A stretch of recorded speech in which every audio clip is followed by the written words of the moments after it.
So good morning guys और आपके क्रिक exam channel में आप सभी का स्वागत है। तो आज के इस वीडियो में 28 अप्रैल के इंपॉर्टेंट करंट अफेयर्स को हम लोग कवर करेंगे।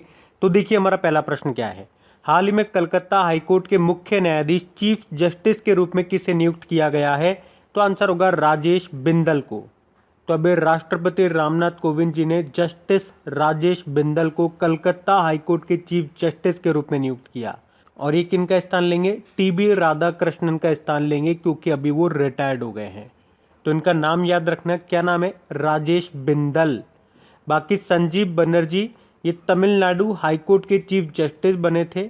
राघवेंद्र सिंह चौहान उत्तराखंड हाईकोर्ट के चीफ जस्टिस बने। और अरूप कुमार गोस्वामी ये आंध्र प्रदेश हाईकोर्ट के चीफ जस्टिस बने थे। यहाँ से एक पॉइंट मैं आपको बता दूं, देखो अंडमान निकोबार में कोई भी हाईकोर्ट नहीं है, उसके सारे मामले यहीं पे देखे जाते हैं कोलकाता हाईकोर्ट में। तो ये ध्यान रखना। बढ़ते आगे। अच्छा फिर बताइए, अभी हाल ही में लिविंग माउंटेन नाम की बुक को किसने लिखा है? तो आंसर होगा अमिताभ घोष ने। तो अभी प्रसिद्ध लेखक अमिताभ घोष ने एक नई किताब लिखी है जिसका नाम है द लिविंग माउंटेन। और इस बुक में इन्होंने बताया कि इंसानों ने प्रकृति का किस तरह से शोषण किया है। अच्छा, अमिताभ घोष ये नाम आपने जरूर सुना होगा। चलो आप मुझे बताओ कि कौन सा ज्ञानपीठ पुरस्कार मिला था इनको? तो 2018 में इनको मिला था 54वां ज्ञानपीठ पुरस्कार। और इनका नाम इसलिए भी इम्पोर्टेंट था क्योंकि ये पहले अंग्रेजी लेखक बने थे ये पुरस्कार पाने वाले। और ये प्रश्न कई एग्जाम में रिपीट हुआ था, इसलिए मैं आपको बता रहा हूँ। अच्छा, 54वां तो इनको मिला था। उसके बाद 55वां 2019 में 55वां ज्ञानपीठ सम्मान किसको मिला था? 55 यानी कि 55। तो ये मिला था मलयालम कवि अक्कीतम अच्युतम नंबूदिरी को। और इनका नाम इसलिए भी इंपॉर्टेंट हो जाता है क्योंकि 2020 में इनका निधन हो गया। 2019 में तो 55वां ज्ञानपीठ पुरस्कार मिला इनको, और उसके बाद 2020 में इनका निधन हो गया था। बाकी देखो जी शंकर कुरूप, आपको बता दूं 1965 में मलयालम साहित्यकार थे ये जी शंकर कुरूप, जिनको पहला ज्ञानपीठ पुरस्कार मिला था। तो इस प्रश्न से अमिताभ घोष का नाम याद रखना। इन्होंने बुक लिखी है अभी जिसका नाम है लिविंग माउंटेन। बढ़ते आगे। और आज का सबसे इंपॉर्टेंट क्वेश्चन है ये, ऑस्कर 2021 में किसे सर्वश्रेष्ठ फिल्म चुना गया? तो आंसर होगा नोमैडलैंड को। अच्छा पहले तो ये ध्यान रखो, ऑस्कर 2021 ये इसका कौन सा संस्करण रहा? 93rd एडिशन रहा।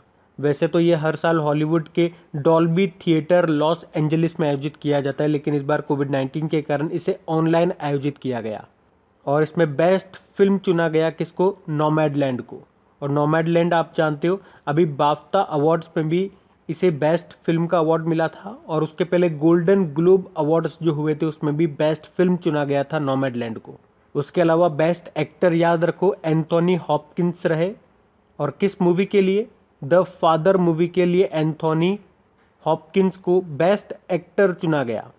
उसके अलावा याद रखना ये सबसे बुजुर्ग ऑस्कर जीतने वाले व्यक्ति भी बने हैं, यानी कि बेस्ट एक्टर कैटेगरी में सबसे बुजुर्ग व्यक्ति हैं एंथोनी हॉपकिंस, ऑस्कर जीतने वाले। इनकी उम्र 83 ईयर है। बेस्ट एक्ट्रेस की बात करेंगे तो फ्रांसिस मैकडॉर्मेंड रही। किस मूवी के लिए? नोमैडलैंड मूवी के लिए। और बेस्ट डायरेक्टर रहे क्लो झाओ नोमैडलैंड मूवी के लिए। और क्लो झाओ से याद रखना, एक तो ये चाइना से है और ये विश्व की दूसरी महिला बनी है ये बेस्ट डायरेक्टर का अवार्ड जीतने वाली। और बेस्ट डायरेक्टर कैटेगरी में ऑस्कर जीतने वाली ये पहली एशियाई महिला भी बन गई है। विश्व की तो दूसरी और एशिया की पहली महिला, ऐसे याद रखो। तो ये 4 मोस्ट इंपॉर्टेंट क्वेश्चन तो आपको याद रखने ही रखने हैं। Best film, best actor, best actress और बेस्ट डायरेक्टर। उसके अलावा देखो ध्यान रख लो, वैसे तो काफ़ी सारी कैटेगरी है जिसमें से आपके एग्जाम में मोस्टली 99% यहाँ 4 में से ही प्रश्न बनेगा। उसके अलावा याद रखना चाहो तो ये देख लो कि बेस्ट इंटरनेशनल फीचर फिल्म चुना गया डेनमार्क की अनदर राउंड को। बेस्ट डॉक्यूमेंट्री फीचर के अवार्ड से माई ऑक्टोपस टीचर को सम्मानित किया गया। और अच्छा, भारतीय फिल्म हस्तियों में इरफान खान और भानु अथैया को इन मेमोरियम से सम्मानित किया गया। मैंने आपको स्टार्टिंग में ही बोल दिया था ये मोस्ट इंपॉर्टेंट क्वेश्चन है आपका आज का, ऑस्कर 2021, क्योंकि आपके आने वाले जो भी एग्जाम होंगे जिसमें भी आपने फॉर्म भरा है वहां पे यहाँ से डेफिनेटली एक क्वेश्चन आपका बनेगा ही बनेगा। और इसके अलावा भी मैं आपको बता दूं कि इसके ऊपर एक छोटा सा मैंने ऑडियो भी तैयार कर दिया है। देखो ऑस्कर 2021 और हो सकता है आपके एग्जाम में ऑस्कर 2020 से भी प्रश्न पूछ लिया जाए, कुछ कह नहीं सकते। तो इसके ऊपर एक छोटा सा मैंने ऑडियो तैयार कर दिया है जहाँ पे ऑस्कर 2021 और ऑस्कर 2020 से जो भी इंपॉर्टेंट क्वेश्चन बन सकते थे, वन लाइनर क्वेश्चन मैंने वहाँ पे तैयार कर दिया है। तो आप वो ऑडियो ज़रूर सुन लीजिएगा। उस ऑडियो का लिंक आपको नीचे डिस्क्रिप्शन में मिल जाएगा। नीचे डिस्क्रिप्शन में आपको लिंक मिल जाएगा। उस लिंक पे आप जैसे ही क्लिक करेंगे खबरी एप्लीकेशन पे आप पहुंच जाएंगे। तो वहाँ पे वो ऑडियो आप सुन लीजिएगा और वहाँ पे अगर आपने मुझे अभी तक फॉलो नहीं किया है तो वहाँ पे मुझे फॉलो भी कर लीजिएगा, क्योंकि इस तरह के जब भी important topic wise audios upload करता हूँ तो सबसे पहले उनका नोटिफिकेशन आपको मिल सके, आप उनका बेनिफिट उठा सके। तो इसके लिए मुझे वहाँ पे आप फॉलो ज़रूर कर लीजिएगा। अभी अच्छा बताइए, आरबीआई के अनुसार बैंकों के एमडी सीईओ या WTD यानी कि वोल्ड टाइम डायरेक्टर का अधिकतम कार्यकाल कितना होगा आपसे? तो आंसर होगा 15 साल। Very most important question. तो अभी आरबीआई ने बैंकों के लिए शासन पर निर्देश जारी किए हैं। तो इसमें क्या कहा गया? इसमें कहा गया कि प्राइवेट बैंक हो गए या स्मॉल फाइनेंशियल बैंक हो या विदेशी बैंकों की पूर्ण स्वामित्व वाली कंपनियां हो गई। तो अभी आरबीआई ने बैंकों के लिए शासन पर निर्देश जारी किए हैं जिनमें private bank, small finance bank और विदेशी बैंकों की पूर्ण स्वामित्व वाली कंपनियां शामिल है। तो आरबीआई के अनुसार एक ही व्यक्ति एमडी, सीईओ या वोल्ड टाइम डायरेक्टर के पद पर अब 15 साल से ज़्यादा समय तक नहीं रह सकता है। ये बात आप ध्यान रखना। यानी कि अगर कोई भी व्यक्ति एमडी, सीईओ बन रहा है या वोल्ड टाइम डायरेक्टर बन रहा है तो वो 15 साल तक ही रहेगा। 15 साल से ज़्यादा वो नहीं रह सकता इस पद पर। और ये नियम 1 अक्टूबर 2021 से लागू भी हो जाएगा। ये भी मोस्ट इंपॉर्टेंट क्वेश्चन है, इसको भी ध्यान रखना। अब बात आरबीआई की है तो आरबीआई के बारे में जान लो। देखो, आरबीआई की स्थापना कब हुई थी? 1 अप्रैल 1935 को। हेडक्वार्टर मुंबई में है। गवर्नर इसके शक्तिकांत दास हैं जो कि 25वें नंबर के हैं।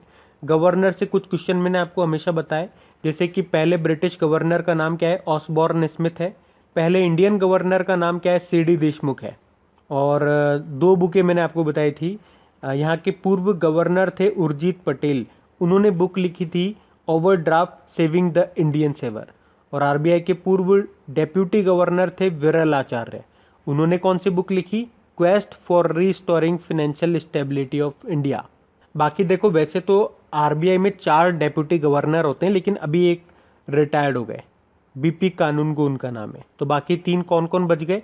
एम राजेश्वर राव, माइकल देवव्रत पात्रा और एम.के. जैन। अभी आरबीआई से काफ़ी निधन वाले क्वेश्चन भी हमने पढ़े थे कि आरबीआई के पूर्व गवर्नर थे एम नरसिम्हन, उनका निधन हो गया। उसी तरह से आरबीआई के पूर्व डेप्यूटी गवर्नर थे केसी चक्रवर्ती, उनका भी निधन हो गया। अभी हमने पढ़ा था आरबीआई ने Bhagyoday friends urban cooperative bank limited Maharashtra का लाइसेंस को रद्द कर दिया। और अभी आरबीआई ने पेमेंट बैंक में जो जमा करने की सीमा है उसको 1 लाख से बढ़ाकर 2 लाख कर दिया। और ऐसा करने वाला पहला बैंक कौन सा बना? Airtel payment bank. तो इतना याद रखना, बढ़ते हैं आगे।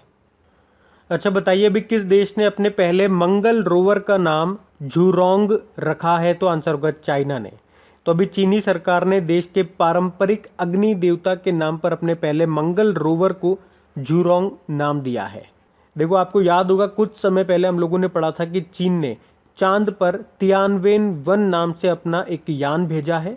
तो उसी के साथ ये रोवर गया है और उसका नाम ही है झुरोंग। और आपको मैं बता दूं इसी के साथ कि ऐसा करने वाला चाइना तीसरा देश बन गया, यानी कि मंगल पर अपना रोवर भेजने वाला। पहला यूएसए था, दूसरा रशिया, तीसरा हो गया चाइना। अच्छा, अभी चीनी अंतरिक्ष दिवस कब मनाया गया? ये 24 अप्रैल को मनाया गया। और आपको बता दूं ये जो यान है ये जल्द ही मंगल की सतह पर उतर जाएगा। और ये जो तियानवेन-1 है इसको मंगल ग्रह की सतह का विश्लेषण करने और मानचित्र बनाने और संभावित जल संसाधनों की तलाश करने और पर्यावरण को समझने के उद्देश्य से मंगल पर भेजा गया है। अब बात चाइना की है, तो ये रहा मैप में चाइना। देखो, चाइना की कैपिटल क्या हो गई? बीजिंग हो गई। बीजिंग से आप 2 पॉइंट याद रख लो, एक तो एशियन इंफ्रास्ट्रक्चर इन्वेस्टमेंट बैंक का हेडक्वार्टर यहीं पर है, शंघाई कोऑपरेशन ऑर्गेनाइजेशन का हेडक्वार्टर भी आपको यहीं पे मिलेगा। करेंसी रेनमिनबी है, प्रेसिडेंट है शी जिनपिंग। और भारत और चाइना के बीच में जो बॉर्डर लाइन है उसको कहते हैं मैक मोहन लाइन। बाकी आपको याद होगा मिलिट्री डायरेक्ट इंडेक्स जो आया था उसमें चाइना के पास दुनिया की सबसे ताकतवर सेना है ऐसा बताया गया था। और 2020 में भारत का शीर्ष व्यापार भागीदार देश रहा था चाइना। और अभी एक डेटा आया था उसमें बताया गया था कि 2020 में यूरोपियन यूनियन का सबसे बड़ा व्यापारिक साझेदार रहा था चाइना, सेकंड पे यूएसए और तीसरे पे था ब्रिटेन। उसके अलावा आप याद रख सकते हो 2023 में 18वें Asian Football Confederation Asian Cup ये होंगे आपके कहाँ पे, चाइना में ही। और अभी विश्व का सबसे बड़ा रेडियो टेलीस्कोप का निर्माण किया गया था चाइना में, जिसका नाम था फास्ट मतलब हो गया क्या, 500 मीटर अपर्चर स्फेरिकल टेलीस्कोप। अच्छा, चाइना के पहले उपग्रह का नाम क्या था जो इसने 1970 में छोड़ा था? उसका नाम था डोंग फांग होंग 1। वैसे आपको याद होगा भी नासा ने अपना एक रोवर भेजा है मंगल की सतह पर, और इस परसेवेरेंस रोवर के साथ ही इंजीन्यूटी नाम का हेलीकॉप्टर भी गया था जिसने पहली बार वहां पे उड़ान भरी थी। अच्छा, चाइना के नेविगेशन उपग्रह का नाम क्या है? बाइडू। तो याद रखना, बढ़ते आगे। फिर अगला प्रश्न है, हाल ही में किस खिलाड़ी ने प्रधानमंत्री केयर्स फंड में $50,000 कोविड के लिए डोनेट किए? तो आंसर होगा पैट कमिंस ने। अभी आपको पता है इस समय भारत में कोरोना वायरस का कहर जारी है, हजारों लोग अपनी जान गंवा रहे हैं इसके कारण। और इसी बीच में अभी आईपीएल में कोलकाता नाइट राइडर्स के लिए खेलने वाले ऑस्ट्रेलियाई तेज गेंदबाज जिनका नाम है पैट कमिंस, उन्होंने भारत की कोविड-19 से लड़ाई में मदद करने के लिए $50,000 डोनेट किए हैं। अच्छा, प्रधानमंत्री केयर्स फंड, यहाँ से आपको याद होना चाहिए कि इस फंड को कब शुरू किया गया था या कब स्थापित किया गया था? तो पिछले साल यानी कि 27 मार्च 2020 को बना था ये फंड। और यहाँ पे केयर्स का मतलब क्या होता है? Citizen assistance relief in emergency situation. देखो यहाँ पे लिखा हुआ है इमरजेंसी सिचुएशन, इसका मतलब क्या हो गया? ये जो फंड है, ये जो फंड बना है, ये ओनली केवल कोरोना के लिए नहीं बना कि कोरोना के लिए इस्तेमाल होगा, मतलब देश में किसी भी तरह की अगर कोई सिचुएशन आती है तो इस फंड का इस्तेमाल किया जाएगा।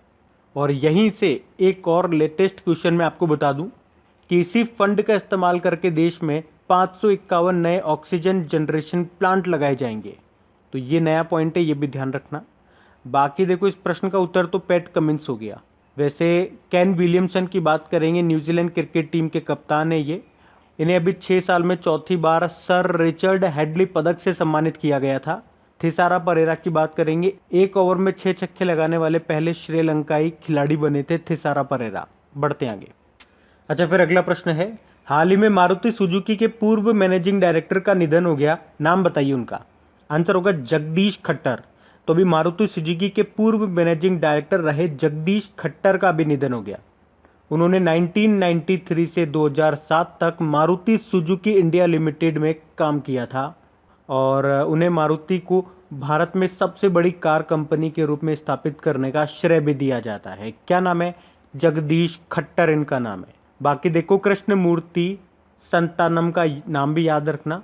वर्ष 1998 के पोखरण परीक्षण में महत्वपूर्ण भूमिका निभाने वाले भारतीय परमाणु वैज्ञानिक थे ये कृष्णमूर्ति संतानम।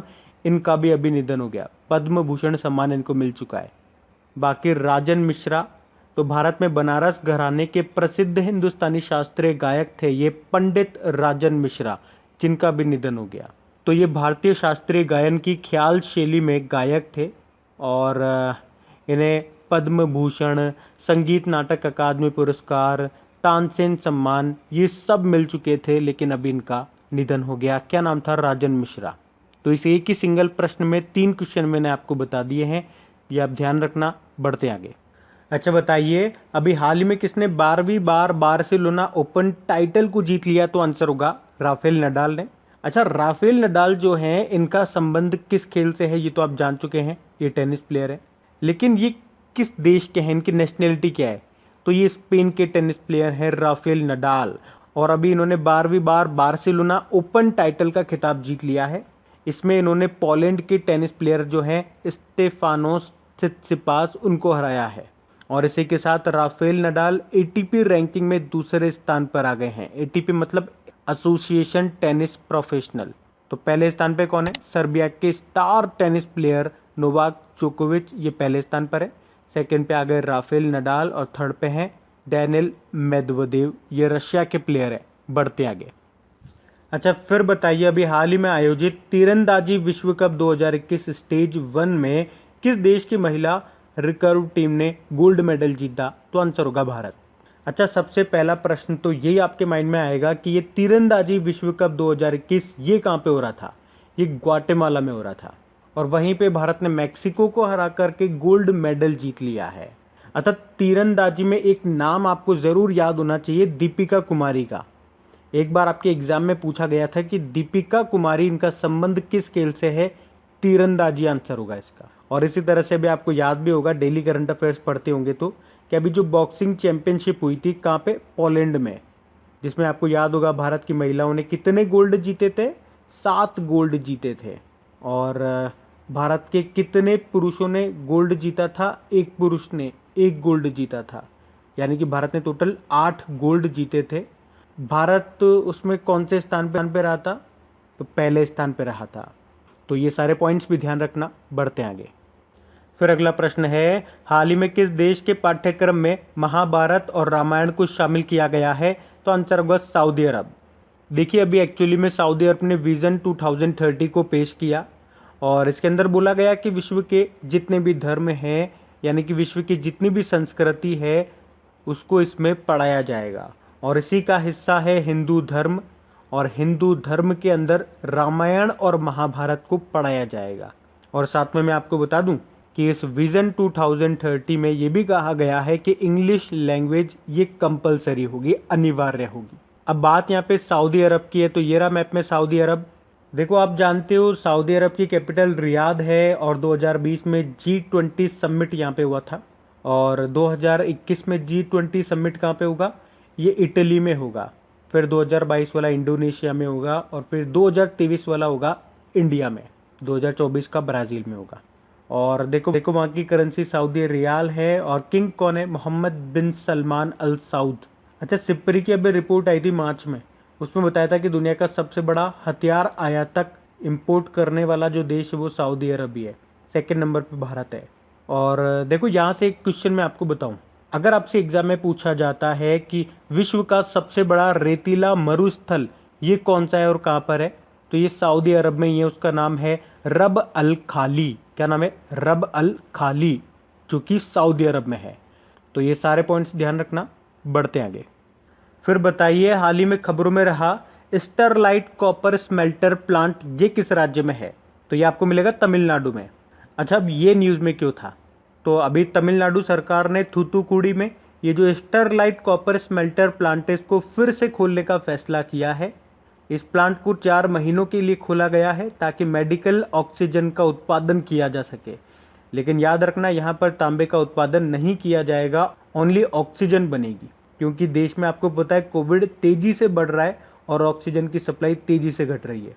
एक्चुअली में इस प्लांट को स्थानीय लोगों के विरोध के बाद 2018 में तमिलनाडु सरकार ने बंद कर दिया था, लेकिन अभी 4 महीने के लिए इसको ऑक्सीजन बनाने के लिए फिर से खोल दिया गया है। कहाँ पर है ये स्टरलाइट कॉपर स्मेल्टर प्लांट?